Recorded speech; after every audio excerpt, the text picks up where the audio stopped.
about some of that fire that was released yesterday? Joe Exotic on the ball. There's some news company that's just been uploaded to YouTube. I think it's Gil Bravo. That thing was incredibly made. I loved it. A lot of fun showcasing the Brian McCarthy lies. And even Brian had to get on there and respond. I'm with Stephen Farmer here, a comic from Austin. Stephen, how you doing? Big MLC fan, right? Oh, yeah.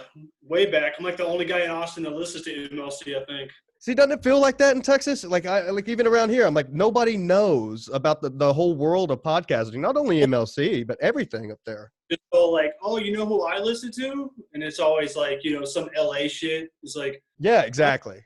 Tito Santino or your mom's I was like, I don't give a shit about any of that. Yeah. I mean, even if I was talking to one of my friends and they're like, who you know who I listen to? And they're like, what? You know what, dude? With Bobby Kelly, be like, oh, cool. So you know a little bit about the scene. But all the podcasts that they say, it's just like, it's not part of the scene. Kevin Brennan says it's all a bunch of like lighthearted ribbing. Yeah. It's just like they're joking about each other, but they don't really hate each other. It's not even like at the extent of the old Tough Crowd where they really were talking shit even though they were friends. That's what you like about Brennan, because if you're in comedy long enough, you're so used to this high school kiss-ass bullshit. To hear somebody say what you really think and not give a fuck is so refreshing. Yeah, and it is. And it's refreshing in the fact that he always does it. There's never a tune that's changed. If something happens, he doesn't like it, somebody goes against his word, he's going to call you out. And it's probably going to be the truth, and it's going to get released, and people are going to hear it. If he's going to call out his brother, then nobody's safe. Right. Yeah. And even when, Neil probably felt like a rock star being in some mafia movie, which was brutal, it's easy to rip something like that apart. So it's, it's just like, why would they think about picking that character? So I guess he was on an episode of Comedians in Cars, and he was like talking from such like an elevated level. Like, who the fuck is this guy? Because he's talking like he's like a mastermind of comedy. I don't even know who this is, but right. Or this is some genius. And then I listen to Kevin, and he's like, why are people listening? He just demotes him so much. Like, oh yeah, he's just some dude. Yeah, I mean, it is. That's why I was talking to Kevin the other day. I said, I mean, do you really think that Neil is coming out and really posting these videos to Twitter himself? I mean, somebody's got to be behind that. That's just crazy to me that he would come out and do that himself. He calls out David Tell for not even running his own Twitter. Right. Had a great Tampa, guys. Can't wait to be back. Like David Tell would ever post and shit like that. Yeah, I know. It's like, the comic. There's a reason you follow him if you're a fan and that's fake bullshit. There's a few other comics that do it, and I don't really understand why, because even there's a few comedians I'm big fans of that do it, and it doesn't make me click on those links at all. If they were to personally get on their Twitter and post a link to their podcast, say something funny about it, that would actually make me click on it, Yeah, it's like they're running it like they started their own, like they're a CEO of a business, like they're delegating other parts of their business so they can focus. Well, I bet what happened was, somebody promised them, hey, you pay me this much, I'll tweet out every link, every show, and it'll be fine, it'll be good. And at first, they were getting tons of hits, and they probably still are, and they never went and looked at it again. I know from personal stance, if somebody was tweeting my show out like that, I'd be like, what the fuck? I want to say something about what happened on the show. Yeah, but it's almost like it almost kind of makes sense because Twitter seems like it fucks up more careers than it helps. So if you're already doing pretty well and you don't want to just post your dates, you might as well just, motherfucker, hey, I'm going to post my dates. That's the only thing I'm using Twitter for. Because if I actually talk, I'm going to get canceled or some shit. So you know what? That makes a lot of sense, actually, with the comic that I'm thinking about. Because you're right. He was established way before Twitter. Why fuck it up now? Why? Yeah. Look, Roseanne got her entire show canceled. And that's crazy. They kept Roseanne without Roseanne. Yeah. So anybody can lose it all. I know. So, did you listen to Kevin's MLC posted yesterday? Yeah. His stance on the whole Stern thing, I don't know if I agree with that. I don't think shit happens to Howard. Howard's so established at this point. Nothing happens to him. He was the one podcast I know where a white guy was saying the N-word without any fear. He's kind of, if you want to say one thing that he might have flipped on where he's not as straight as he's always been, is his use of the N-word. Yeah. Exactly. He's definitely backed off on that. I know he did because he was scared of losing his Patreon, but he's upset about Howard about using it, I guess. Well, he's not upset about Howard using the N-word. He's upset.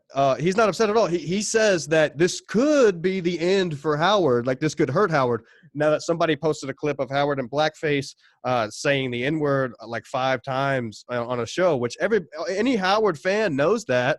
So these people are trying to put out a hit piece on Howard Stern now, which it took years for somebody to finally do. Don't get me wrong, but I don't think it hurts Howard in the end at all. I mean, Howard's Howard. That's it. Like, how is it hard to find something? Did you know he did something controversial? Like, that's all he fucking did. He took advantage of, like, people with, like, mental disabilities and stuff. Yeah, like they called it the whack pack. You know, you can't erase, memories like that, even if the videos don't exist. Somebody in your community was a Howard fan. That's just how big he was, no matter where you live. So Yeah. it's like stories will go on for generations about the shit that he got away with and he could have done. So I don't think, this little hit piece hurts Howard at all. I don't think anything happens to his show. It's because he had to go from one way to another. So before he was challenging the conservative authority. Oh, you can't say these cuss words. Oh, you can't talk about sex.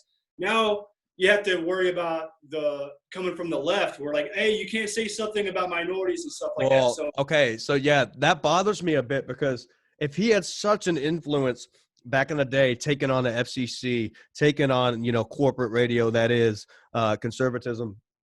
Would he be able to do that in modern times with the liberal agenda? Is he going to be able to cause bigger media companies to start fucking cracking down more than they already are? Yeah, and you have to be like some kind of Nick DiPaolo, Steven Crowder kind of guy. And the reason people give Howard shit is because he used to be like that, and now he's completely the other way he just wants to be like an interview guy, I guess. Yeah, and I think so, I mean, okay, Howard's been doing radio for so many years, a very long time. So the fact that even less than 10 years ago, he was still doing a crazy shit, it was such a quick change. It wasn't like it happened a little bit over time. It almost feels like, as a fan, it happened overnight where he just flip-flopped.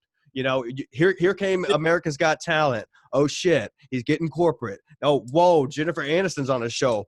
I'm canceling my Sirius subscription. That's what happened to a lot of people. It's just like he said on an episode, like, he just wants to fit in. That's all he wants to do. So if he doesn't fit in, he just attacks them with like venom.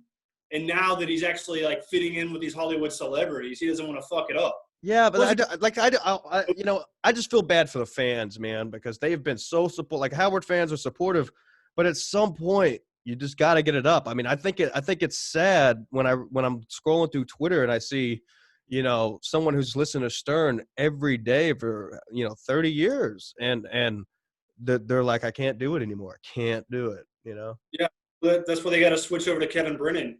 Yeah. So all Howard fans, the old fans who got tired of his shit, Kevin Brennan is here to stay. He's naming names. All right. The show is fired a fuck up. All right. Aniston, he wants to die.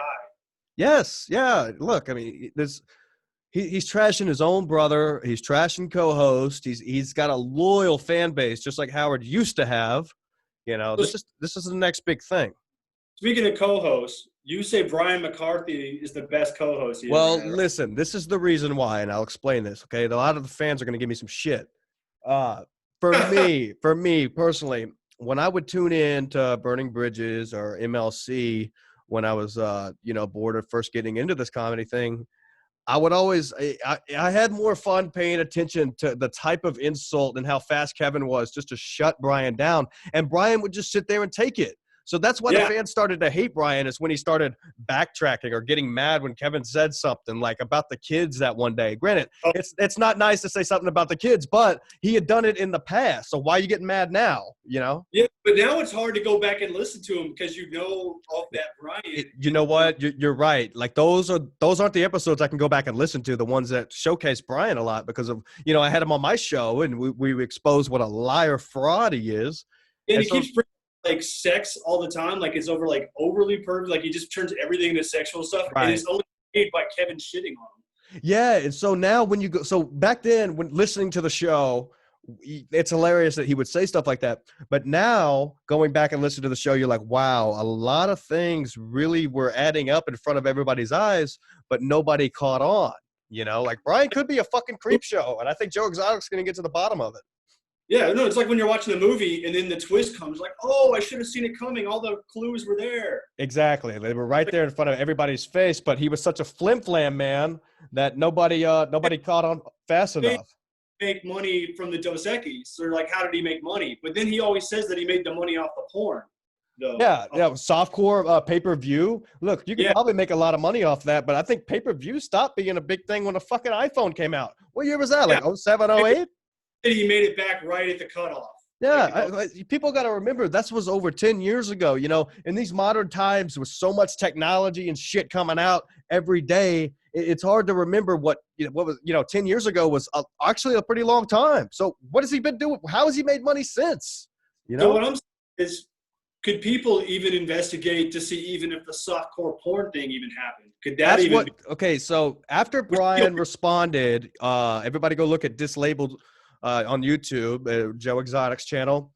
There is a video on there of Brian responding to mine. Now, listen, it's incredibly boring to watch. So if you want the good shit, I think it's I retweeted it with comment talking about how boring it is. Go to my Twitter, try to make it through, if you can, and just look. He's so sad because you can tell in his voice he's trying to act like he doesn't know who Ski Mask is, or he hasn't been keeping up with Chad. He knows every fucking detail that's going on with the show.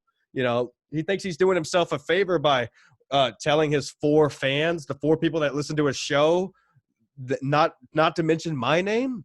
I mean, come on, man. They tell him not to mention your name? No, but you could just tell by the way he's acting. He was really trying hard not to mention my name. He said, yeah, it was Chad Zumbalk and that guy with a sack on his head.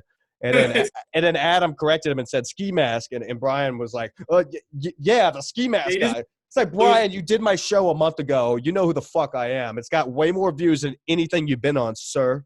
You know who I am. So in that case, yes, I do want to get to the bottom of the next thing, and that is the soft porn industry. Okay, let's hit it hard. Joe Exotic, Dominic, guys, let's get after it. The softcore porn industry doesn't want to be associated. We have nothing to do with him. He does not represent our brand. Yes. Yeah, or even like some of the labels that he had claimed to be with. Now, I think some of the naked wrestling can be proven that he was a part of, because there was photographs and shit like that. But as far as softcore, first of all, I don't see how you would make a lot of money off that. What is that, Skinamax that comes on at 3 a.m. in a hotel room? How are you making money off that? Like hotel rooms? Yeah, like isn't that what softcore porn was on pay-per-view? Listen, if you're paying money for pay-per-view porn, I'm pretty sure you're paying $30. You're gonna buy the hardcore shit. Who's buying softcore? You can go rent a PG-13 movie and get that. I don't think they give you a hardcore option back then. Really? I wouldn't know. Yeah. I'll have to ask my dad. I know he's a big porn guy. That'll be a really fun talk. No, I mean I ask him all the time, dude. We talk. What's up? Oh, really? My dad was just trying to not talk about any of his past. Oh, really? No, dude. My dad's a cool fella. What's that? Cool guy. Yeah, he's all right. Episode. Huh? That'll be a good episode. You have him on here and you talk about porn. I wonder, you know what? That's a good idea. But I don't know if my dad should do an episode. As much as I want him to, I don't think he should. Not yet. I think I'll wait till he retires. And, Working at what's that? Not if he's working at the First Bank of Tyler, Texas, or something. No. No, it's much larger than that. But I don't even. He lives like 4 hours away. I'm the only one who fucking lives here now. I moved back to Tyler from Alaska. My whole family moved to Houston. 4 hours. Mask from Alaska. What's that? That's where you get the ski mask from, Alaska. No, you know what? I do have a ski mask that I bought up there because I remember I was hammered walking down the boulevard in Petersburg, Alaska, and I really wanted a ski mask because there was this guy I worked with in the fish factory. We called him the Ninja. We were working 16-hour days, and he would show up. He always wore this mask, and he would disappear like an hour later and then come back an hour before it was time to get off, and nobody noticed. It was the most beautiful thing. So I tried to recreate it, and I got busted immediately at the bar. Wow. So you were like, hey, I'm getting a little bored of Texas. What would be a little bit change of a scenery? Hey, how about Alaska? Well, actually, it was my second time. A week after I graduated high school, I was bored. All my friends were partying, but I started partying at a really young age, so I was already over that shit. And I was like, you know what? I'm just going to fucking fill out some random job applications, like, just getting high, whatever. And this company from Alaska called me. They're like, "Yeah, we'll fly you up here, and you can go on the fishing boats. And after the fishing boats slow down, then you can work in the fish factories." I'm like, "Great, that's fine." The most brutal 2 months of my life. That's where I learned how to drink, learn how to become an alcoholic. Because that's all you do. I heard Alaska is full of beautiful women everywhere. There's not. Don't go to Alaska unless you have to. No vacations, none of that. They fucking fool you into thinking it's a fun place to go to. It's not. You go to Anchorage, literally the only people that smile in Anchorage are the tourists. You know what I mean? Yeah, it's like the opposite of Texas, where everybody's smiling at you all the time. Oh yes, no. It's seriously like I got back to East Texas yesterday from Galveston, which is even a mean place. I lived there for a year or two, and it was weird because, like you say, you're going on a small back road, people are waving at you. You go to, you might get shot for that type of thing, Oh yeah, no, that's what I liked about when I traveled to Germany. Nobody would like small talk with you. I was like, this is amazing. I get tired of that. Yeah. I used to be a fan of it, but now I'm not, because I don't want to be approached. I don't want to approach somebody if I'm not in the fucking mood, Yeah, well, the ski mask will help with that. It does. Speaking of ski mask, one of my first original guests is on the line. He said, yes, I'm ready to showcase my face. He's been quiet on Twitter lately. I reached out and said, hey, do the show. OVO Cool Cat joins us. What's going on, man? Hey, it's OVO Cool Cat here. Original fan. Me and Steven, this is Steven Farmer. I'm sure you guys know each other from Twitter. A comic from Austin, Texas. We were just talking about our favorite co-host. Who do you think the best co-host was over the MLC years? Oh, man, I'm going to get a lot of shit for this, but honestly, I have to say Brian. I mean, I said the same thing. Steven, now you say who? Lenny? I said because he laughed so hard at Kevin's stuff and it kind of encouraged him and got shit on a lot. But, afterwards, even though he's all the shit, I can go back and listen to Lenny episodes. It's hard to go back and listen to Brian episodes. Right. Because, I mean, maybe because Lenny wasn't a liar and such a loudmouth and all those. The only thing that bothers me about Lenny is the whole Leslie Jones thing. It's a little weird.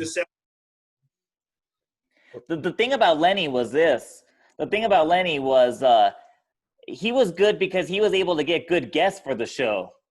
Yeah. He was able to get real good guests on the show. During the Brian years, they weren't able to get like big names. And when I say good guests, I mean like big names, But the thing about Brian was he was just like a disaster waiting to happen every single time. It was like he came in one time and he was just like, I feel like killing myself today. Oh yeah, I remember that episode. Telling puns, yeah. So it was hysterical. Yeah. Wasn't that the first time he was trying to quit drinking? And then so he quit for a day or two and all of a sudden he wants to blow his head off. It's like, dude, maybe you should just go get a drink, Yeah, he goes off on fucking Carrie Carabas and Yeah. I was like, dude, he was an asshole for doing that. I'm trying to get those gals on. They're a little slow on Twitter to get back to me. Host quits, he gets pissed off. They always take it out on Carrie. Like the same thing with what's his name? Jimmy Martinez. Yeah, but yeah. What happened to him too? Have you guys heard anything about Jimmy Martinez with his podcast? It just disappeared. He's not really on Twitter. I can't get a hold of him. I'm trying to get him to do the show. I haven't seen Jimmy Martinez in like about a month or so. He like comes like once a month on Twitter. He's like, "Hey, what's up, beloved?" And then he's gone right after that. He just like, I don't know. That's exactly what he's doing. Dang, Steven, your mic just cut out just a little bit, but you said that's exactly what Jimmy Martinez would be doing. Is that what you said? Yeah. It's not like a surprise. You mean he just appears, takes off, and comes back out of nowhere? Yeah, I mean, it's kind of like Artie Lang, what do you guys believe on that whole debacle that I asked Kevin about? I mean, do you guys think Artie Lang's good? Well, I'm more concerned about his mutated penis. Why would his penis be mutilated? They were saying he has like a mutated penis that looks like a vagina. Artie Lang? I think that's Harvey Weinstein. Yeah, I think it's Harvey Weinstein, isn't it? I heard that about Artie Lang also. You know what? They do look. That's his nose. They look a lot alike. Yeah, his nose just has a lot of resemblance to Harvey Weinstein. Yeah, you know what? First of all, I'm interested to find out if and where Artie Lang is alive, and then once I figure that information out, I'll find out what's going on with his cock. I think he's dead. I honestly think he's dead. Like Jordan Peterson. But how would they be able to brush over it that much? I mean, the thing about Artie, he has a lot of people that are close to him and care about him. It's just like how could it slip by everyone? Maybe Because coronavirus. They were able to brush it under the rug. I think that's why it's being able to be brushed over is because of the coronavirus. Yeah, kind of like the Houston Astros. You're not going to hear anybody the sign stealing anymore if they ever get the seasons popped off. They got away with that. Lane could survive anything. He's like a cockroach, man. Like nothing will stop him. It might fuck his nose up or whatever. It might get him fired from Stern, but nothing's going to kill that guy. Yeah, I mean, as much as I want to agree with that, it's odd to me. I started as an Artie Lang fan before anything else, and I followed him from the Stern Show. And one thing I knew about him, he never goes this long without some kind of tweet, some kind of, hey, just letting the fans know I'm all right, especially after just starting a whole new podcast and the podcast platform that he was very excited about. It was weird. It all just fell apart. Yeah, how many episodes did he do? He did maybe 12 episodes, right? Before he was. It was good because it wasn't like the Artie Quitter podcast. You could tell he was excited to do it. There wasn't drugs involved and shit like that. And even then, I feel like if he's back on drugs, wouldn't a Page Six have gotten a hold of it like they have every other time? Yeah, I think they would have. I guess there's just so much shit going on that him getting back on drugs isn't even news. We got so many protests and fucking Corona going around, Artie getting back on drugs. It's right. Who gives a shit? I know, and I would hate because I'm such a fan of him. I'm not going to get an external news source involved. I think if the fans work together, we can quietly figure out what's going on with him, and then answer our own questions. There's no reason to get Page Six involved in a story like that.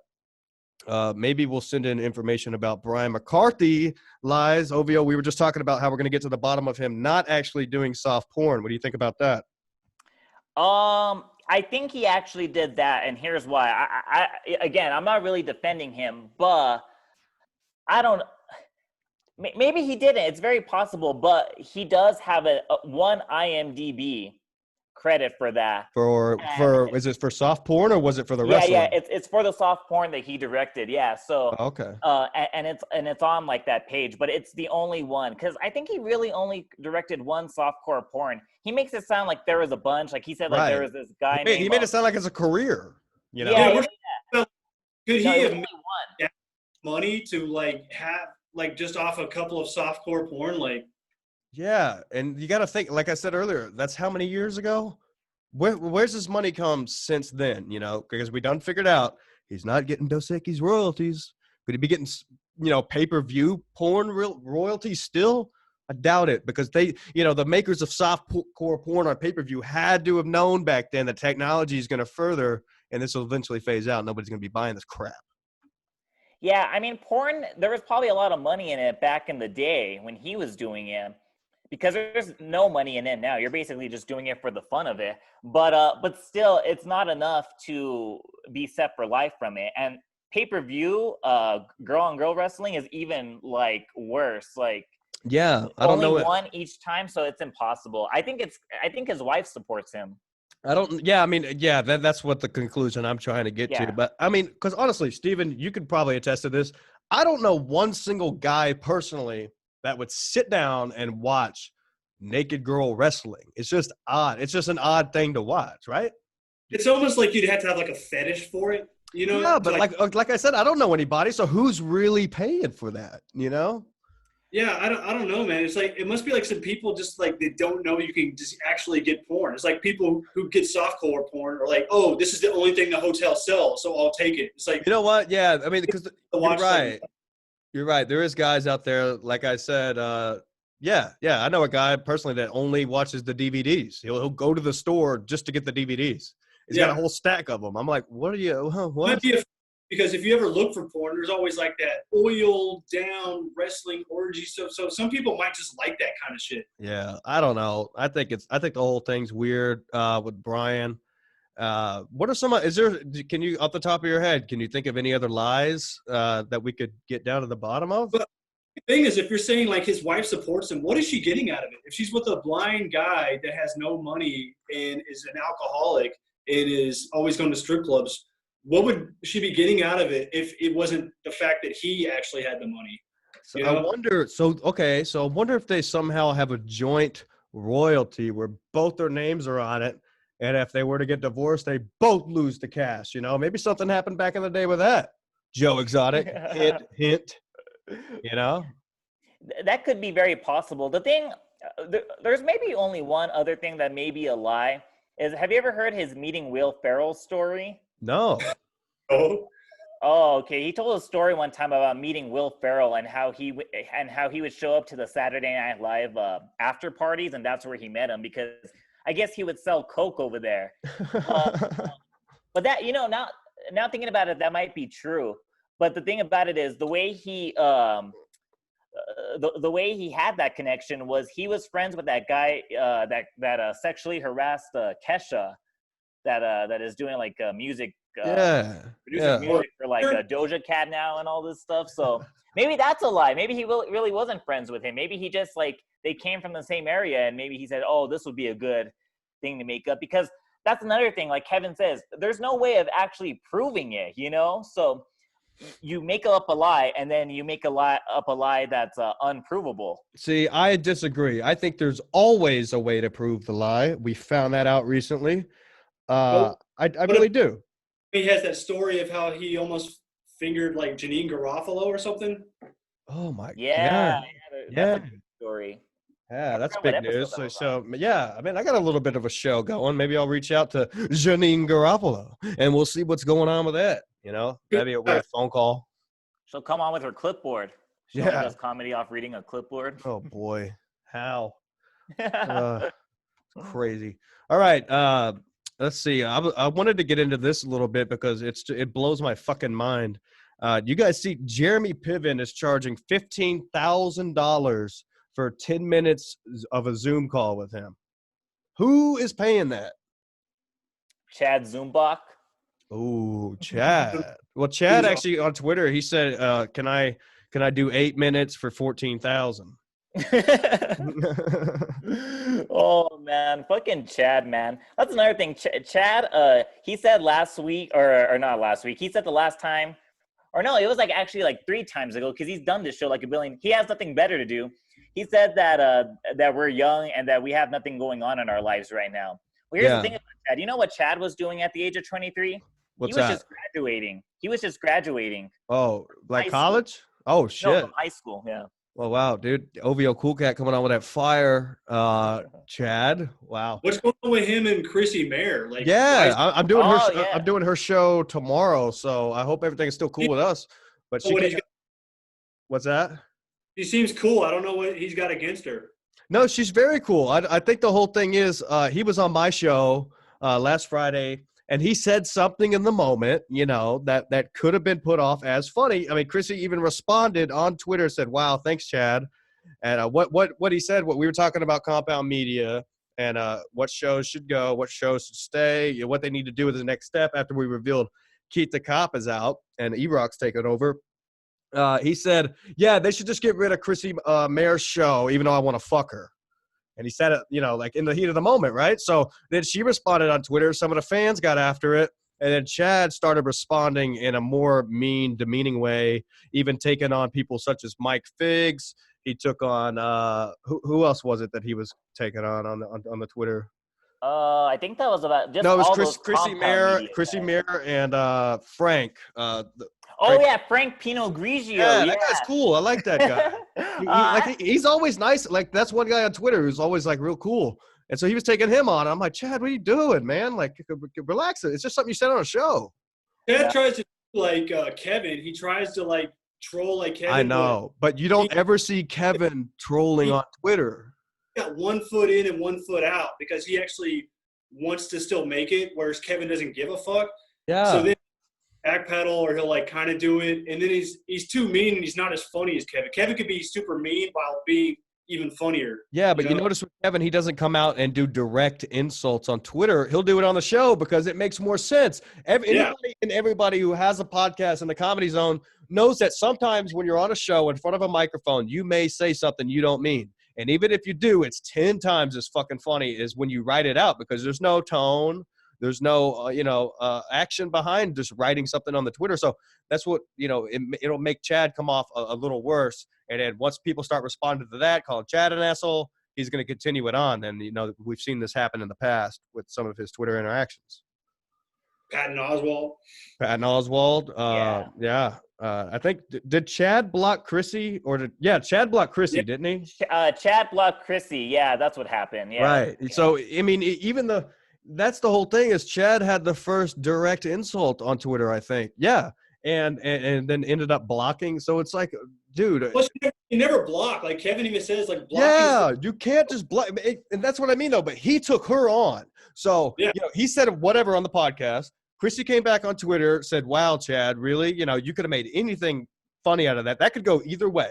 And Chad came back with an insult and then ended up doing the blocking himself. It's like, whoa, this is like, I'm not hating. I'm just spitting the truth. Okay. You don't block, The thing is, I think they're both kind of pathetic because Chrissy, she's been kind of known for being pathetic for like a really long time. Like, sorry, Barry Ribs, but her and that Frank guy, they like care too much about what people think about them. It's like, who gives a fuck? And like, you're honestly like just going after them. Like, they could have honestly just chosen to brush off that thing about Chad, but they chose to keep on going, and it's just so dumb already. And Chad is obviously doing it to please Kevin.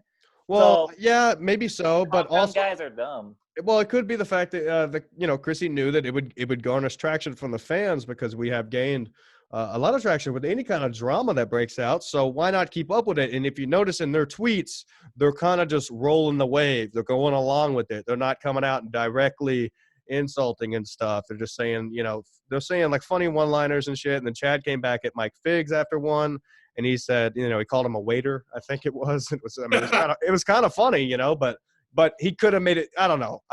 Maybe I'm talking over my head. I don't want Chad to respond in an angry way, but I like having him on the show. But still, you got to know at some point just to sit back and let the fans and let them have the meltdown. Say what you will on the podcast and just sit back and wait for the unfold, Yeah, Chad and Chrissy and Frank, they're the ones, all three, taking it all too seriously. I think Mike Figs is the only one that's joking about it. Well, Mike Figs is always joking. Jokes, He's hilarious, but yeah, I agree with. What do you think about it, Steven? What do you think about the whole compound? I was just like confused of why it was going on, but I agree with OVO that I'm just gonna call you by your first name. I feel like I know you well enough to do that now. Yeah, same here.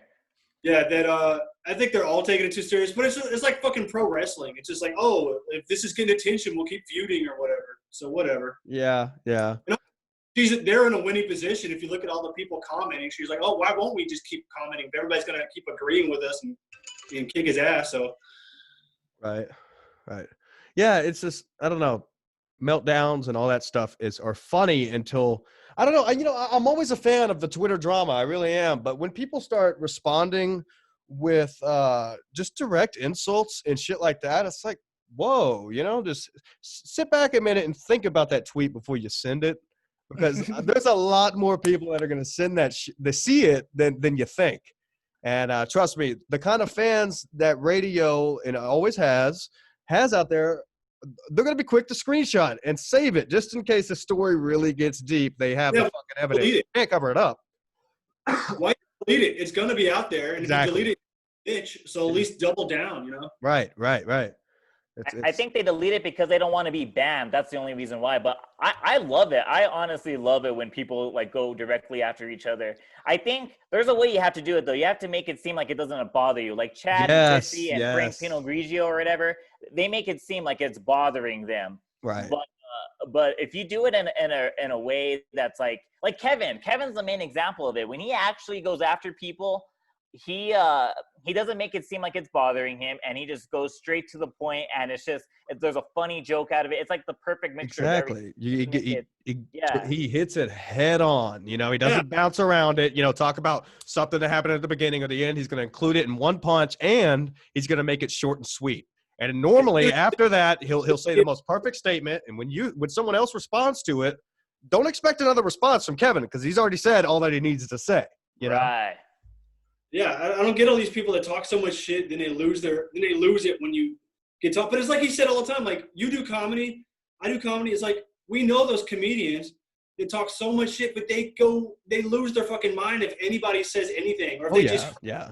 so fucking fragile. They're glass cannons. Right. They can talk so much shit, but if they get a little bit, they lose it. You have to be able to hold that back sometimes. You have to. Yeah, but if you see somebody losing their shit, it's just like I can't even respect them as a comedian. You know, if you're gonna be silly, then get all so fucking serious when somebody says something about you. It's like, how am I supposed to see you a comedian again where you're all I'm the same way. Like that's when I lost respect for Brian, and when he started getting mad about something that was said on the fucking show called Burning Bridges. I was like, dude, you know what you signed up for. You've been a part of it now for a while. Now that you're getting this big head about you and think you're going somewhere, Kevin says one wrong thing and you're getting mad now on the show?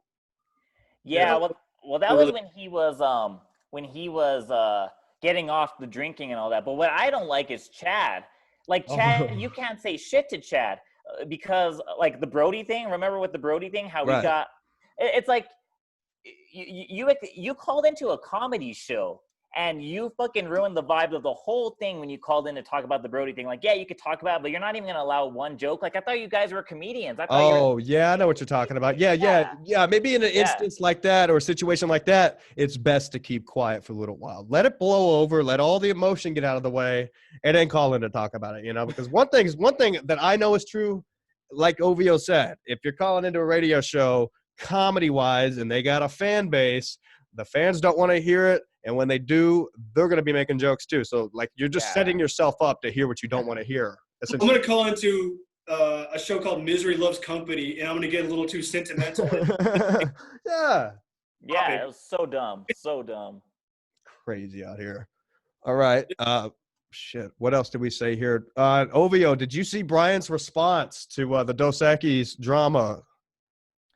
I did. The only thing I got out of it was he called you an idiot with a sack on, and then after that, he just like kind of rambled, and then he was like, "Okay, let's get to our next horrible guest, which was Aaliyah Janine." Oh no, brutal. With, Jax. You know, those are some of the only episodes I've never listened to with MLC is when it was Aaliyah Janine was on with Brian because he would just be googly eyed the whole time. You want to listen? She's nasty too. What's that, Steven? So if you want to hear the episodes where Brian's at his most pervious, you know, making lots of these sound effects, then you want to listen to the episodes with Aaliyah Janine. That's what I mean, though. I couldn't listen to all of them. Like, it would weird me out, and I'm a dude. You know, I'd be like at work, like hearing this shit. Like, fuck off. I don't need this right now. You know. I need jokes. I need angry. I need names. I don't need Brian googling eyed over here who's drunk, blind guy who's clearly trying too hard. If I wanted that, I'd go down to the local pub and see the locals who were there every night, you know? Yeah. It's just, is it all because he got sober? If he just would have stayed an alcoholic, it would have all been good? I honestly think it would have been good for a while, but not forever. I don't think it would have been good forever. I think there was as much, if you really look deep into it, or not even deep at all, if you look at the surface of it, there was a tipping point and it was coming. You know, that's what made the show good is subconsciously a tipping point. He saw it ways away. Yeah. I want to touch on one thing though. Go ahead. Ken was on the last episode, Ken Mosca, and I love Ken, but he has like this theory that Adam is like that he needs to leave Brian's show because like it's a loyalty thing, you know, like he needs to leave because it's like being unloyal to Kevin, you know, and there's something off about it or something off. I don't agree with that. What do you mean? I will say this. Adam definitely needs to stop doing Brian's show because Brian is actually really shitty to Adam. Like the whole entire time, like lately, he's been really shitty to him. Like he'll tell him stuff like, you don't know how to take direction really well. Have you ever had a boss before? Like he would tell him stuff like that. And it's just like, and I know he tries to pass it off as joking, but I know Brian is really pissed off and just like whenever like Adam's out of it or whatever, probably out of it because he doesn't want to hear the same fucking story over and over. Of course, yeah, he's probably doing it. He's like, "Fuck, I got 30 minutes to spare," and that's the real reason why Brian keeps moving the showtime around. Not because he's getting phone calls. It's just Adam's like, "Man, you know, I'll try to squeeze you in. You know, guess what? All right, noon, lunchtime, get over here. You know, I can do a show." Hobby at this point, it's a hobby. Such a nice guy. He just goes along with it and does his show also. Because you could tell Brian was visibly angry during that response to me and Chad Zumach. He did everything in his power not to say my name. OVO, would you agree? He knows damn well who I am. You know, after all, you know, the names. He did my show. a month ago. Yeah. Yeah, no, So for definitely. him to try to dance around it and not say my name, I thought was hilarious. And then It's Adam said it, and Brian was just kind of like, "Fuck yeah, that idiot ski mask guy." Ooh. Yeah. You know? What was that guy's name? To snowboard helmet? I don't remember. Yeah. You know, He it's obviously. he said I had a sack on my head. Well, Yeah. Yeah. you got sack for eyes, Brian. You can't see. Well, actually, I don't know. I mean, a few of the fans even said it looked like he could see in that last episode. He was so angry. He wasn't even trying to hide it. All right, so you're saying that we need to investigate to see if he's even blind. Look, I've had 2 or 3 fans reach out to me and say the same thing. Also, did you see that video that Brian McKenna put out a few weeks ago? Brian was crossing a crosswalk in the middle of a street in Brooklyn, and he was looking straight like he knew. I mean, he was looking like you would when you cross a roadway, both ways, kind of a head around him. It doesn't look like a blind guy crossing the street with a stick. It doesn't. It looked like he knows what the fuck he's doing. Yeah, I don't think he's blind. I think he made up that ploy just to make this label. That's all it was. It's like he's no good anywhere else, so he's just like, because this label's been going on since before he was even on MLC, but it was just kind of like on hold. So he probably did it just to make that show. It was all a freaking a gag. Yeah. See, look, this is one conspiracy theory I'm not fully behind, but if the fans could prove it, we'll get to the bottom of it. I think that Brian McKenna video is enough. Yeah. Go ahead, Steven. I was just saying, like, isn't it because he's not 100% blind? Like, he's got just legally, like, he still has the peripheral vision. So yeah, but even then, wouldn't you be taking it slow across a crosswalk in Brooklyn? Maybe he's so much he's got like that extra sense or something. I don't know. It'd be a really tough thing to lie about that long and get away with, but yeah, it would be. But then again, he wore glasses a lot. It's rare to see him without the glasses. Well, the thing about it is that he would show up to every single show, every Burning Bridges and every MLC with a blind stick and blind glasses. So it's like, why is it only for the times you're going to go to a show? That's true, yeah, because in all the videos that Brian McKenna has captured of Brian in public, he didn't have the stick or the glasses. Nope. Okay, that's a very good point, OVO. Yeah, I would have to agree because, I mean, think about this. As many times as you go to work every day, you could probably think of at least one day of your life where you forgot your belt. Brian never forgot those items. You know what I mean? Yeah. Always on time. Definitely. Always on time. Never forgot his item. Some days you wake up and you're in a hurry. You overslept. You didn't have a very good night, and you're gonna forget your belt or forget your tie. You're gonna forget something. There's no way he's that good. Just look at his house. He's got shit laying all over the place. He's got pictures everywhere. It's crazy. His 3 headshots. Now. Huh? You got so many lies to disprove now. You got like a whole bullet point list. You're like, okay, I know, and we're supposed to be moving on to Neil. We're supposed to be digging up dirt on Neil. So we have 2 great reporters, Joe Exotic and Dominic. I know Dominic really, really wants to get after all of Brian's lies. So Dominic, if you're listening, these are good points to get down to. If you guys can retrieve some phone numbers, my mole out in LA, if you can give me some phone numbers to the porn companies, that'd be great. And we'll get to work on it. We'll release another report. What are you trying to find out about Neil? We're trying to dig up old Neil clips. There's gotta be something out there of him doing something inappropriate before he worked with Chappelle. There just something has to exist. You know what I mean? And now that he's pandering so much that it's embarrassing, the shit he posted on Twitter, it just looks weird that he's not about it. So coming from a family, Chicago, anything like that, there's no way you're that straight on a line your entire life. Something has to exist. There's shit about me that exists out there. Not that anybody gives a fuck, but there is. Yeah, it's just like anytime he starts grandstanding and being like too virtuous, there's always some shit they're trying to mask. Exactly. When they start doing it way too much, there's something that's masking, because for the majority of people, that's enough. But for MLC, it's never enough. We see right through the bullshit. We're going to name the names. We're like, okay, he's pandering a lot. Kevin brought it up first. I started paying attention. Now we're calling on the fans to dig up old clips, information. Call comedy clubs. See if they kept any reels. You never know. You never know what could be out there. The only embarrassing thing I know about Neil before the Chappelle show was he was a writer on that Nickelodeon show, All That. That's the only thing I know about. Yeah, but I mean, that was a comedy show for kids. I mean, it's embarrassing. But wait a second. Didn't Didn't Amanda Bynes get in trouble during that show when it was popular for something inappropriate? I don't know about during. No, it was recently, and then she had her own show, the Amanda Show. I thought So she got somebody got in trouble on that All That show because it was a popular show, then it just fell off. Well, you can't really ruin it. I met her. She's like out of her fucking mind. I know, Yeah. so it'd be hard to, but it'd be interesting to be like, well, was Neil hanging around her then? You know, Oh yeah, what was Neil- going on? Neil- crazy. Yeah, because I feel like Amanda, she's the type of chick that could just spout off the N-word at any given moment, you know? So what if you find a clip of her spouting off the N-word and you see Neil in the background smiling, laughing? Now that could be information, you know? well, I do know one thing about Neil. I do know one thing about Neil.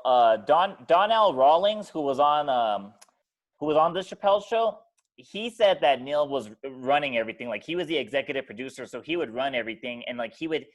And like one time he was gonna be, they wanted him to be a part of a sketch, or Donnell wanted to be a part of a sketch, and Neil was like, no, no, no, no. So I think that he would boss around a lot of those black guys over there Because he had power at that because point? he had power, yeah.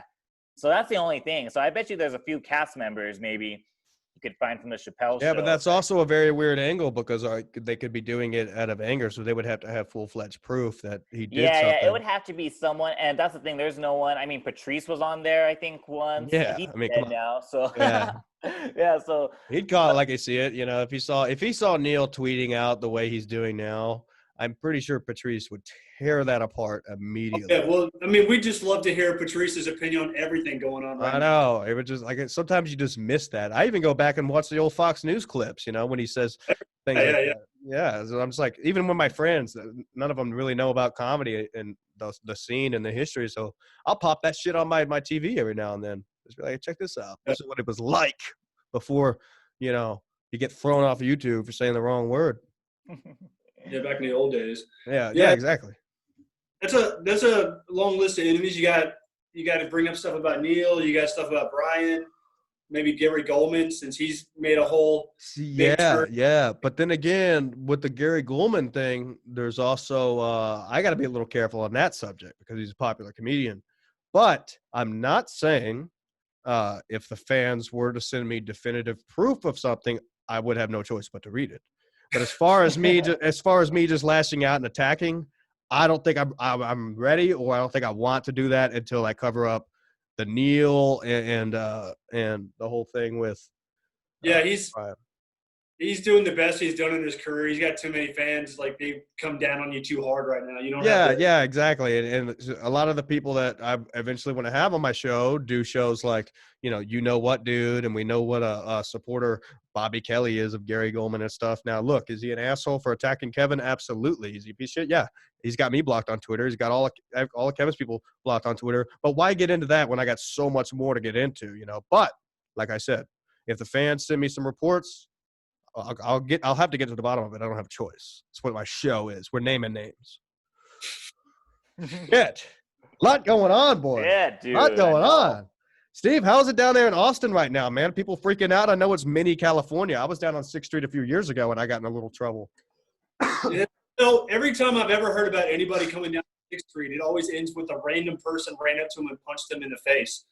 Oh, wow. No, I saw a guy get punched in the face. I went down to see a Calabrese concert. I saw him at this it was a small venue. It was called Red something maybe. I can't remember the name of it. But I was down there and these two girls approached us because it was me and two of my buddies. This was in 2015. We were smoking cigarettes and they approached us and they said, hey, if you let us talk to you about how bad cigarettes are, we'll give you these free T-shirts. And it said, quit smoking Texas or some shit like that. We're like, sure. So me and my friend, who's funny, we looked at each other and we went through an entire pack of cigarettes while they were talking, just back to back, just putting them out right there on the ground, just being dicks. And then I noticed that the chick went to do some kind of maneuver in her protest thing, and she was hot, but when she lifted up her arm, she had a full thing of armpit hair. And so I said something, like I don't remember what I said, but anyways, the girls got mad and they went and got some of their other group and they were trying to follow us. So we just dove off into the venue and said, hey, buy some tickets and you can get to us. Yeah, I armpit hair the first time when I was in Portland, Oregon. I was like, what the fuck? I've never seen that before. Yeah, no, I mean, generally, I'm sorry that it came off that way, but I was stunned when I saw it. I was like, whoa, I'm not expecting that. It's a hot girl. I'm trying to be funny. Yeah, you see it, when you see it on a hot girl, like she's got everything else is like everything else is fine. Everything else is perfectly fine. Yeah. I can't even really grow armpit hair, and then she's got more than me. So right. There was a lot going on there. It wasn't even like, okay, she's doing this just to prove a point or make a video. Like, okay, I'll have a little bit just to say, hey, I'm inclusive. It was a bush of armpit hair. It's like, what? Why? That's like that girl from the 99 Love Balloons music video, the singer of that song.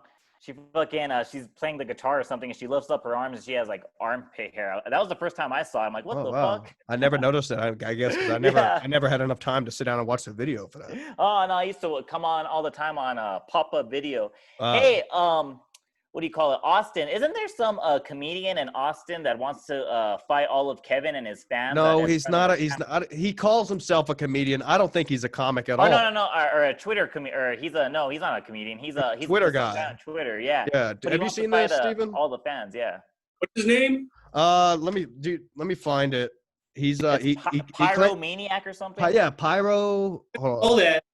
Fuck that is, because there's a lot of people who just hang out in the Austin scene. Okay, his name on Twitter is Ryan Pyro, and his name, his Twitter name is Pyronomics. But he's always attacking Kevin. Let me see if I can get back to it, because he doesn't tweet. Austin, like it's like the little blue dot in the middle of a red state. It's all full of like this. But it's so blue. It's so blue. I go down there and I'm like, I can't with this. Bohemian hipster. It's all those comedians that you hate, just like, oh, I'm depressed. I know, I can't do that. And I go down there, I just want a fucking coffee, just a black coffee when I get up in the morning. And they gotta make a big showcase about it, and they're charging $28, and it's like this big flu flam thing. They're gonna put your name on the cup. I don't need that. I don't need that. And then I'm the asshole when I say I don't need it. What? Like they're all super leftist, even though they all live off their parents' money. They're all like, it's fucking weird. Yeah, it's the whole thing. Isn't Austin still closed down right now? I mean, everything is shut down out it's there. Got a pretty good amount of stuff kind of opening up. I'm even doing a comedy show Saturday, like a drive-in show at a fucking parking lot. So it's weird. So it's opening up a little bit. All right, hold on. I just got to this from this Ryan Pyro. I hate to even give him the spotlight at all. No, because. But you're showing it to MLC fans, so they're only going to talk shit. Yeah, so MLC fans, because I got Steven on the show. He hasn't seen it, so I know there's plenty of you guys who haven't seen it who listen to the show. His name is Ryan Pyro on Twitter. It's RYAN Pyro @ Go check him out. So tell him a little bit how you feel, because this is what was going on last month at the beginning. Come on at Kevin Brennan 666. Where are you, tough guy? You've threatened me many times, and we need to get it straight. If you have the balls, probably send your wife to peel my face off like Cartel. I spit on you, coward. I mean, this is crazy. Wow. Yeah. I didn't know he said all. Yeah, he tells me all the time. He's like, I'm an ex-Marine. I'm a Green Marine. Yeah. It's a big shit talker. He said, God, you are predictable. Call him fat. He's funny, though. Big threat to fight at Dave Landau. Would have destroyed you. Oh, he said Dave Landau would have destroyed you, son. Ice grabbed your mail order hoe yet. I mean, this is crazy. Like he was I know at one point he was saying, Kevin, read me in the parking lot or whatever. I'm trying to find that tweet. He was begging Kevin to meet him in the parking lot at Cap City. At Cap City. He's like, I haven't worked Texas in years. What are you talking? And then Pyro's like, well, I'll get on a plane. I'll come up there and tell me where you're working. And Kevin's just like, what is with this guy? He wants to fight all the fans. Where are my bitch KB fans? People, give a shout for his broken hip. I'm in Austin if he wants to fight me. Yeah, okay, all right. Yeah, at Ryan Pyro, Stephen Farmer here is a comedian in Austin, Texas. He will fight. I'll get a show this Saturday, 8 o'clock at Starlight Inn. I'm supposed to do comedy at like 8, so if you want to fight me before or after the show, let me know. Okay, you hear that, Pyro? That's Starlight Inn. Okay, comedy show going down there Saturday night. Stephen Farmer will be there, 8 o'clock. He says he'll fight you on behalf of MLC because you're just on here spitting your hate, bro.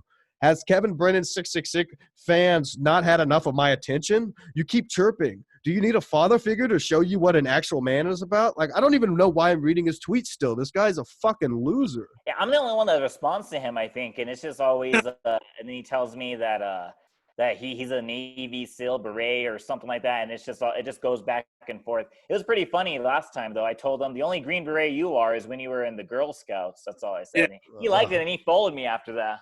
Yeah. I think we're friends now. Yeah. No Navy SEAL brings up how they're a Navy SEAL. I know. And No, I know. They don't talk about it. They don't. There's no reason for them to. Like why would they need to get clout from that? So we can also accuse him of false valor. Yeah. Hey, at Pyronomics, prove your valor, son. Otherwise, Dominic, Joe Exotic, you guys know what to do. Let's get to the bottom of it. Yeah. Yeah. Man, no, I forget sometimes that you just go to the regular tweets and it just shows you a little bit, but you go to the tweets and replies and you see a lot going on with this guy.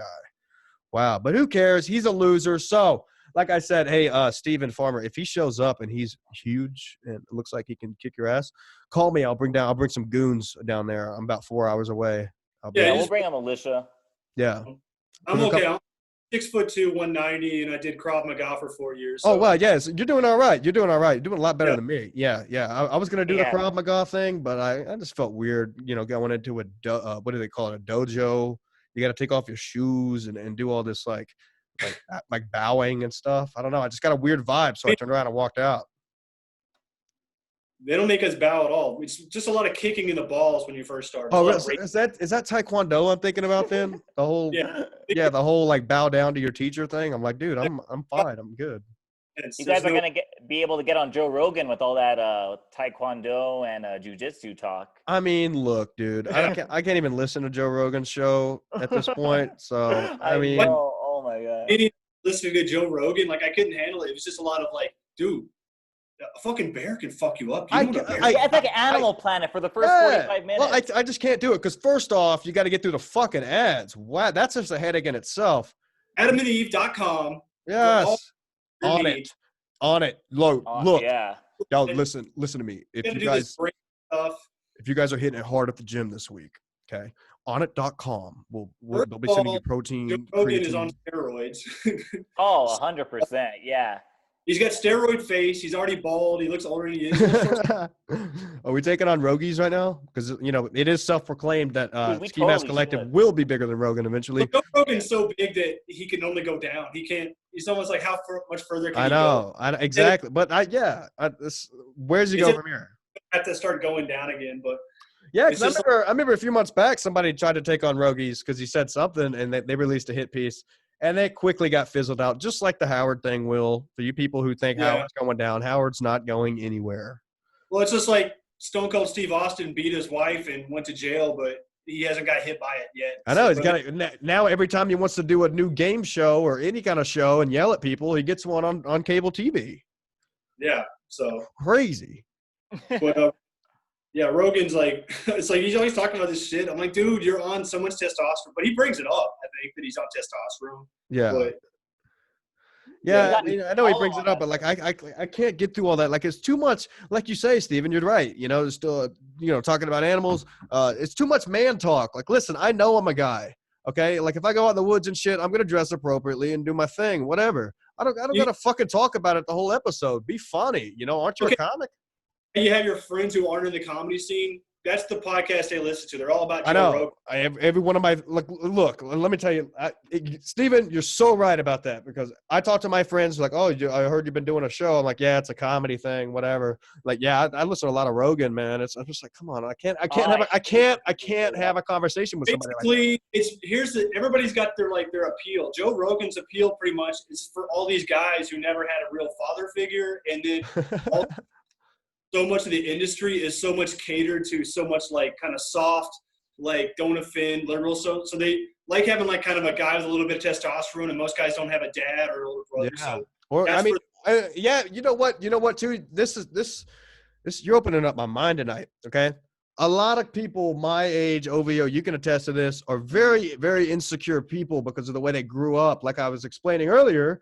the way that technology moves so fast. So a lot of these guys out here are so used to the phones. Let's face it, they're pussies. Okay, so when they're out doing their thing, they're listening to a guy like Rogan. It makes them feel manly. It makes them feel like that father figure they never had, right? Yes, so many people our age like listen to Rogan. It's so like, and they have like no personality either. It's like Right. they're just like dense. They don't listen to every episode either. They're not Yeah. fans. They listen to episode. Oh, there was a guy I liked on Rogan. It's like, well, do you like Rogan or do you like who was on the show? You know? Yeah, exactly. Listen to all those episodes, you know? Yeah, you're right. Yeah, exactly. Fucking crazy. Anyways, I don't want to spend all night talking about Rogan. All right, let's get to the big. I mean, not the biggest news story because we've already gotten to a lot of it. Fellas, I've gotten other opinions. There's been a lot of chatter going on. I got in a little trouble for it, or actually not trouble, but somebody canceled their appearance on my show. So I'm going to go ahead and bring it up. What's going on with the compound? I mean, what do you guys think? What are some theories? Throw some theories out there. So Dave Landau canceled on you. Yeah, he canceled. Yeah, I knew who it was right away. I mean, I know you guys know. You know, you're gonna name the names. It's not he canceled. It's not. I don't know if he officially canceled because of something that was said on the show. Because I've talked to Dave for a while. He's actually he was my biggest inspiration for me to get sober. So I used to message him like, hey man, I'm 3 weeks into this. I'm thinking about drinking. You know the whole shit. Whenever you stop, whatever. He's always been very, very nice to me. I went and saw a show in Seattle, but at this point, if I were him and I had watched my latest episode, I'd be a little weary to do my show too. So I said, he said he's doing a movie on the day that he was supposed to do the show. And then he said, then they're going on vacation the week after that. Of course, Compound's going on vacation, people. And so he said, I was like, all right, well, my 1 year sobriety's coming up at the end of July. Maybe I can have you on for that show. It'd be great. And he was like, yeah, circle around back then. So I don't know. He's doing a movie. Are they making another Hobbit? I don't know. Whoa. No, that's I don't know. Here's the thing about the compound. They're losing their steam. They lost it once Kevin left. It was done for them, It's done. They fucked up and now they don't know how to rectify it. I mean, they got Chrissy's show and that was good for like, a few days every time they had Barry on, but it's done. And now they don't want to face that fact and they don't want to deal with any of Kevin's fans because they mainly hate Kevin. They don't really mind the fans so much, but they don't like Kevin because he's a shit stirrer. I mean, I think Anthony is cool with Kevin, but yeah, Anthony I do too. Just goes with the motion. He barely runs that compound. I don't think Anthony has his hand in hardly anything that's going on with a compound anymore. There's no way it could because of it's like some of the things that have been going on. And Keith the cop. They're just like they don't want to deal with any of that shit. So and everyone else is kind of scared, except for like Gino and Aaron. But did you guys see that tweet Jim Stansel put out? E-Rock sent Jim Stansel a DM. Did you guys see that? Yeah. I saw that. Yeah, that was weird. Yeah, Steven, do you follow Jim Stansel? Steven, are you still there? Yeah, no, I'm here. Oh, okay. You look frozen for a second. I'm like, what's going on? Yeah. Oh, okay. No, I didn't hear about that. What did he do? Okay, so Jim Stansel was just hanging out. Now, Jim, he's not a guy that sends a lot of DMs to people for any reason. He's genuinely a funny guy. So he's hanging out, I think, at his house, and let me find exactly what it said. And he receives a DM from E-Rock, and it says, "Shit, I should have had this on record. I should have had it ready to go." But there's been so much tweeting about it since. He told him, "Go fuck yourself." That's yeah. It was a message from E-Rock, and it just said, "Go fuck yourself." That's it.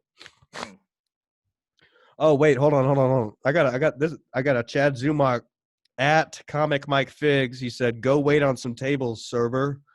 Comic Mike Figs says, in quotation marks. See, Mike knows how to be funny. He's being funny right here. Here you go, sir. One well done steak for the faggot. PH. That is funny. Oh man. The thing about Chad is he would still be waiting tables, but now Gladwell Ape is like his caregiver, so it's You think that's what it is? I haven't heard a lot from Gladwell since Chad got on. So do you think that Gladwell Ape is Chad? Because I don't see Gladwell Ape tweeting ever since Chad moved in. That's a good point. No, I think it's a real person, Gladwell Ape. He's cool. I don't know what his why he likes Chad, but no, he's a real guy, I think. Okay.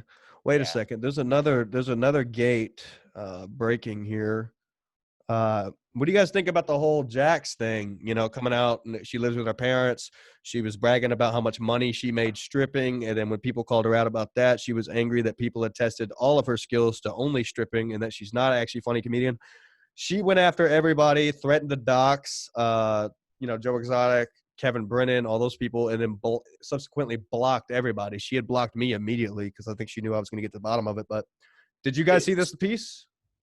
So you're saying this comedian that used to be a stripper may not be on the level? That's exactly what I'm saying. And I see this trend a lot. You know, these porn stars come out and all of a sudden they have a show because all you fucking horny fans support it because they, you like watching them get fucked. And, over time you realize, wow, this show's unlistenable. So that's exactly what happened. I'm not being an asshole here. I'm just seeing a trend. Show me one. Show me a porn star that's retired that's funny. The reason she got into porn is because she had zero skills, zero apathy for life. She was lazy, so she decided to get fucked on camera. And when she realized it wasn't substantial to make money off of it and she had to move back in her parents' house, she decided, hey, let me go on a stage and talk in front of people. And it normally doesn't go over very well because they don't practice. They think, just because they got fucked that they can go on stage and be funny. Not the case. Well, a lot of people think like, hey, if I have a crazy life and talk about it on stage, it'll automatically be funny. It doesn't resonate unless you know how to be a good storyteller. Yeah. No, you know what's even more pathetic? What? Being a comedian and then going into porn. And Whoa. like 95% of the women comics are doing that right now. Oh, on OnlyFans? Yeah. I don't even know if do we constitute that as porn? I was thinking about this last night actually because I was looking. If you guys, it's since we're already in the subject. I found something last night that I don't know how to feel about it, but if you guys are on OnlyFans, go look up someone called Masked Bunny. Masked Bunny, yeah. I think that's the name of it. Huh? Is another mask person out there? Yeah, there's some broad on OnlyFans getting fucked in the same ski mask I have on. Oh, shit. Yeah, I was kind of upset about it. I was like, come on, man. Like, it's a new account, so obviously somebody's seen my show, Yeah, they stole your idea. Right. But, look, I know how to be funny. They just know how to get fucked. Whatever. Yeah. I'm breaking the news. Listen, I'll change my stance. I truly will. But I've been a podcast fan for years, and I've yet to see a retired porn star with a show that lasts. Yeah, okay, 1 or 2 episodes would be funny, maybe one story, but the next time she tells that story, details may change, or she may not tell it with the same enthusiasm because she doesn't know how to be a storyteller. Part of being a storyteller, and Brian can attest to this, is if you tell a story 1,000 times, each time you have the same amount of enthusiasm. You know what I mean? Like, you can't. Yeah, same thing with jokes. Yeah, exactly. I have jokes that I tell on stage that I fucking hate, but I know that work. I hate saying them because I absolutely don't think they're funny anymore. But I know in front of a new crowd, they're gonna think it's funny. In front of people I've never seen before. You know what I mean? Same thing. Sorry for those porn stars. You got to keep exaggerating. Like, wait, last time you said it was 5 cocks in her ass. It was 7. Yeah. It's so big. It's like you say that every video. It doesn't just keep getting larger. Oh my God. If you're doing comedy and you have to also supplement your comedy with porn, like maybe just go get like a job working at like, Dell Computers or something. I don't know. Like, is it that bad to get a real job? Like, I wouldn't want to. Well, I mean, that's why they got into porn in the first place, probably. That's why so many younger girls are doing it now than it used to. It'd be like, whoa, this hot chick's doing it now. It's just like there's so many of them. They don't want to go out and face the real world. They've been cooped up in their parents' house their whole life. They got an iPhone when they were 12. So by the time they're even 18, they know everything about the industry. They don't even need to dip their toes in the water. They go straight to the anal. What's that one porn star's name? She calls herself the anal queen or some shit. She's like, she was born in 98 and she's taking like 3 cocks in the ass. She blocked me on Twitter. You know who I'm talking about though, right? Jane Wild. Jane Wild, yeah. She's insane. It's like, listen, you don't have to do that much. You go watch one of her videos and it's like, whoa, you're doing a lot. That's gotta hurt. That can't fucking feel good. You fit that in there, like I was constipated and had to put an enema in my ass one time, and that was hard to fit. I couldn't imagine 3 cocks. Yeah, I mean, I can imagine wanting to do that, and so maybe they think they're going to be the next big thing doing that. No, listen, they'll watch a video one time and they'll be on to the next biggest. I mean, how much fucking crazier can it get? It's to the point I don't even like watching porn anymore. Like I used to when I think I quit in like 2015. I'll watch it for comedic purposes now, but it's Was that part of getting sober? Huh? Was that part of getting sober? You had to quit porn too? No. I got sober at my own choice. No, I just quit doing porn in general because it got too weird. It got every time you go on the websites, it's all this fucking the incest shit. And so it's like, one time I took a bunch of Adderall. Like one day I took a bunch of Adderall and I was sitting there thinking about it. I'm like, who's really behind this agenda? Who's like no matter what, you get on a new device, you go to the porn sites, it's all incest. Who's pushing that hard? Why is every story I hear about Adderall a guy staring at his screen watching like hours of porn? Because that's exactly what happens if you're not used to the drug and you take a bunch of it. You're like, wow, I want to get down to the bottom of why I like this. I used to think drugs were like these fun party things, but every time I hear about Adderall, it's just a dude in his room. You know what? That's a very good point, because I used to think the same thing. And I've never had fun on drugs being at a party. I've always liked doing drugs alone. Yeah. Even with drinking, that's why I quit, because at first it started as a party thing, but eventually came to I didn't want to go out. I didn't want to be around people. I just wanted to get fucking trashed in my kitchen. Just on Adderall. Like they're the worst drugs. You can't even fuck with them. Yeah. I mean, I go to parties now sober, and I have way more fun than I used to. Way more fun. You're just on Adderall and you're like jacking off to like Jane Wild porn, or just like the craziest porn for 12 hours, and it's just like death grips is going on in your brain the whole entire time. Just fucking like your brain is like obviously unraveling. That's I don't know. I don't think I could jack, because I look at porn now and I'm just like, it's too fucking much. They took something that could have been simple and fine, and now you got to work your way around it just to get something that way. It's too much work. It's kind of like dealing with women these days. It's too much fucking work. I got to cook the meals every night. I got to do the meals, Anyways, boys, I'm sorry. I'm sorry I went on a rant. Oh, shit. What's that, Steven? Your mic keeps cutting out, man. You might have to get a laptop next time you come on. Yeah, I got a laptop right here. I just okay. Pull it out. Sometimes, do you have Verizon? No, it's a Sprint. Oh, okay. Because I got Verizon, and the whole weekend on the island, my service kept cutting out, and I was getting mad. Because, like I said, I was trying to film that dude on the beach with a bench press, and my shit wouldn't work. Yeah, that would have been amazing. I couldn't imagine a guy bringing out a bench. It was incredible. It was incredible. Like, so that's what I don't understand about all these comics. I already know what it's gonna be like, and I'm trying not to trash. I really am, but Saturday I'm going back up on stage for the first time in like 3 months, and I'll probably go up last because no one here in town works. But I know that the first 2 or 3 guys, it's gonna be all coronavirus jokes, and I don't understand it. I really don't. All you have to do is not do a coronavirus joke, and then you stand out. I have one coronavirus joke, and it's not even a coronavirus thing. It's about social distancing, and it fits with what the theme I'm going along with. You know what I mean? It's like, fuck. Like, these guys are out here spewing off jokes that they probably got from Twitter. How many comedians are there in Tyler? Are there like 8 of them? No, there's not even that many. Like, people that they don't even call themselves comics. They just happen to be there, and they'll be like, yeah, I'll go up. I'm just like, fucking hurry up so I can practice my 15 in front of this old couple and see if they laugh or not. Yeah, that's how comedians started in the 80s. Like, you didn't even have to do an open mic. They were so desperate for comedians. Like, you just wanted to do comedy. You're hired. You're that feature. Yeah, no, I go in. This is what's going to happen Saturday. Like, they're all going to do their shows or whatever. I'm going to go up. I'm going to do my 15 that I've been working on for 2 months. And then I'm going to go into the back of the club while the host comes up and does the same jokes he's been doing for 8 months. And I'm going to change into my ski mask and my other stuff, and I'm going to come out as a ski mask host with a completely different attitude and roast the shit out of the guy before him, which was me, And a lot of people, it's fucked up. But that's where the original ski mask idea came from. I was at the comedy club and nobody else showed up, but we had a crowd, a bunch of drunk people. So I did my show, and I was like, you know what? I got this pink ski mask in my truck. I went and grabbed it, put it on, went up and completely roasted the shit out of the comic before him, which was myself. Fuck. Hey, ski mask. What's up, Bo? Isn't Patrick Mahomes from Tyler, Texas? You know what? I went to the same high school as him. He's from White House. I graduated White House High School in 13, and he graduated a year after me in 14. So I partied with Patrick Mahomes a lot. Did you party with him? Oh, maybe. Yeah, but no. Get him on the podcast. No, he's boring at parties. He's not he's obviously. All he does is sports. Of course, he's boring. Now his girlfriend, I graduated high school with, Brittany, I don't know. She's like, I've never been attracted to her. Like, growing up around her and shit, she's always loud. All that stuff. Like, I'm not gonna trash her too bad. Dude, she is so annoying. All those videos you see of her being drunk in the stands, That was her throughout the entire high school career. Wow. All the time. That's Interrupting the teacher with worse, that yeah. same tone of voice. So, yeah.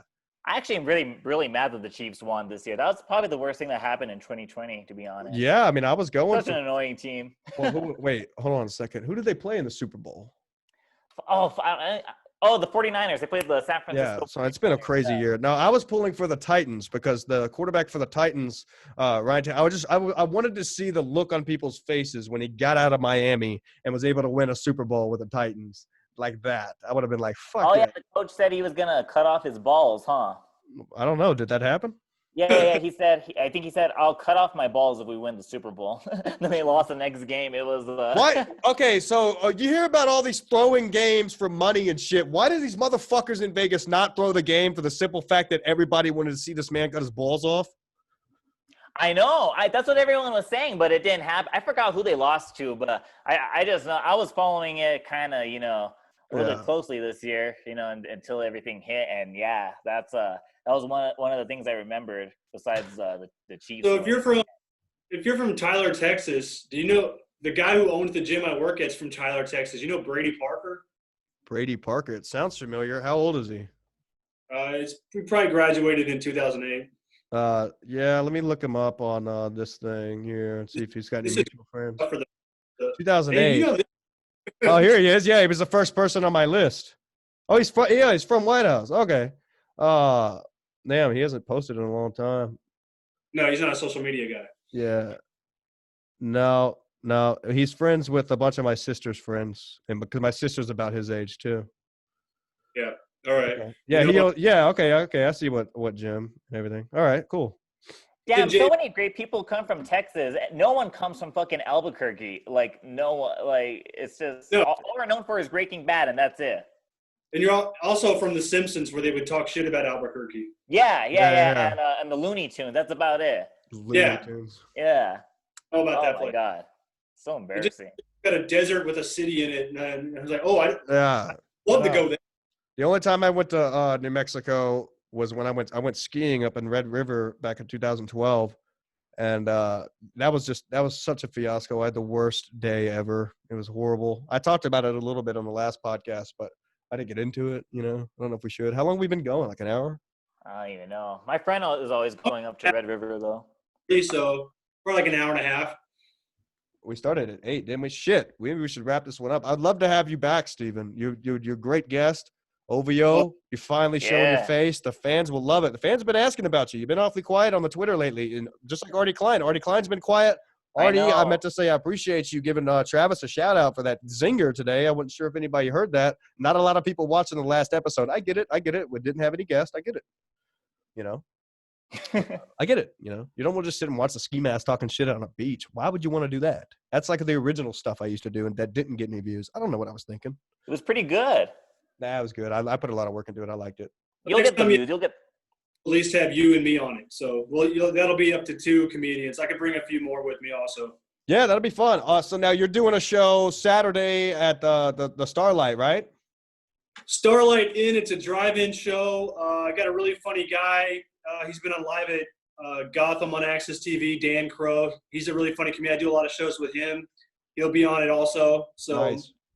If you're in Austin, come on out to it. If not, whatever. I'll see you in another show. All right. If you want to watch it, it was like the first thing I made. I taught myself how to make a movie. It's published on Amazon Prime. It's called Metal Gamer. There's a lot of offensive stuff in it, so maybe somebody. I was looking you up earlier, and I was trying to figure out what that was. I didn't click on it because I was crunched on time. Yeah, go check that out, Mel Gamer. So you say it's a lot of offensive shit, and it's funny. Like the fans of MLC would like it.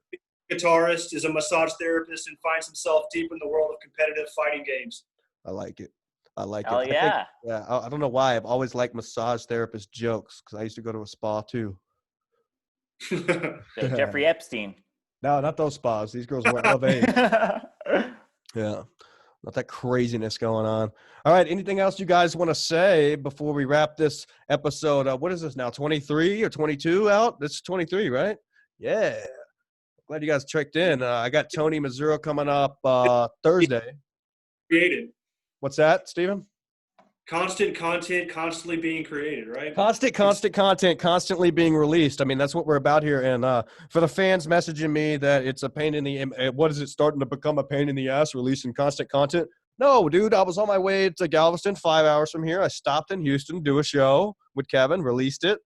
Tried to do a lot more filming on the beach this weekend, but things got haywire. I got really sunburned. It sucked. And you know how things go. My brother got kicked out of a few bars. Crazy. But Yeah. All right. What? Yeah. You got a really good motto, but you're cursed by it. Now you have to live up to it. So. No, I know. I don't mind. I really don't, because it's what I love to do. You know, this is what Ski Mask Collective is about. So keep spreading the word. And one of the fans reached out to me and told me to put my PayPal in my bio, and they donated some money. So if you're into that, do it. If not, that's cool too. I don't give a fuck. But I plan on getting up to New York at the end of the year to get in-person interviews with those guys. So, Steven, I'll have you back on soon, man. You're a great guest. OVO, great to hear from you. Hell yeah. And we'll wrap it up. If you're listening to this, and Tyler, if you're still one of my friends that still listen to the show, I'll be at Rando's Comedy Store Saturday, 9 p.m. You know, I'll be there going through. I don't even know how I can say. I don't even know what I'm going to say about this. I don't know how to plug me. Just fucking come out. Come out and see Ski Mask. Yeah. Plus, there's some other guy named Kevin there too. All right. I'll talk to you guys soon, man. I appreciate it. Hell yeah. Yeah, Nice thanks for having meeting us you, on. Steve.